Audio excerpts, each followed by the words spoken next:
দর্শক, এই বিষয়ে বিস্তারিত জানাতে আদ্দিন হাসপাতালে আছেন সহকর্মী শামীম চৌধুরী। সরাসরি চলে যাচ্ছে সেখানে। শামীম, শিশু মৃত্যুর সংখ্যা আসলে কত এবং মৃত্যুর কারণ নিয়ে কোনো বক্তব্য পাওয়া গেছে কিনা?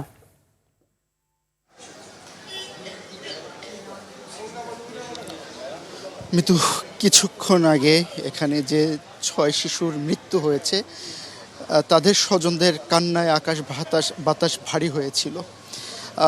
স্বজনরা বলছে যে আসলে কর্তব্যরত যারা ছিলেন তাদের অবহেলার কারণেই এই ৬টি শিশুর প্রাণ চলে গিয়েছে। মৃত্যু এখানে যারা কর্তব্যরত ডাক্তার বা চিকিৎসক রয়েছেন তারা এর দায় নিচ্ছেন না।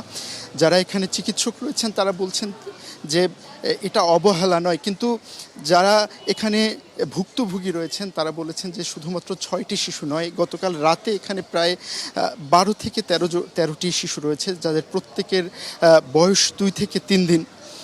তাদের প্রত্যেকেরই মৃত্যু হয়েছে। হাসপাতাল কর্তৃপক্ষ এই দায় চাপাতে শুধুমাত্র ৬ জনের কথা স্বীকার করেছে, এমনটাই বলেছে ভুক্তভোগীরা। শিশু মৃত্যু আসলে ১২ জন শেষ পর্যন্ত জানা যায়নি। তবে এখানে এসেছিল স্বাস্থ্য গঠন করা হয়েছে ৩ সদস্য বিশিষ্ট এবং তদন্ত করা হবে। তদন্ত করার পর প্রকৃত কারণ উদ্ঘাটন করা যাবে। মূলত কজন শিশু এখানে আসলে মারা গিয়েছে এবং কজন শিশু এখানে আসলে মারা, কি কারণে মারা গিয়েছে।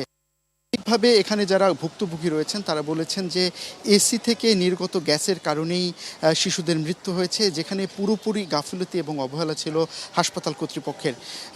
তবে হাসপাতালের স্বাস্থ্য মন্ত্রণালয়ের ডিজি যেটি বলছেন যে কক্ষে অর্থাৎ পোস্ট অপারেটিভ যে কক্ষটা রয়েছে সেই কক্ষে ভেন্টিলেটর ছিল না বাতাস চলাচলের জন্য, শুধুমাত্র এয়ার কন্ডিশন যে আছে সেই এয়ার কন্ডিশন দ্বারাই শুধুমাত্র চলাচল করে।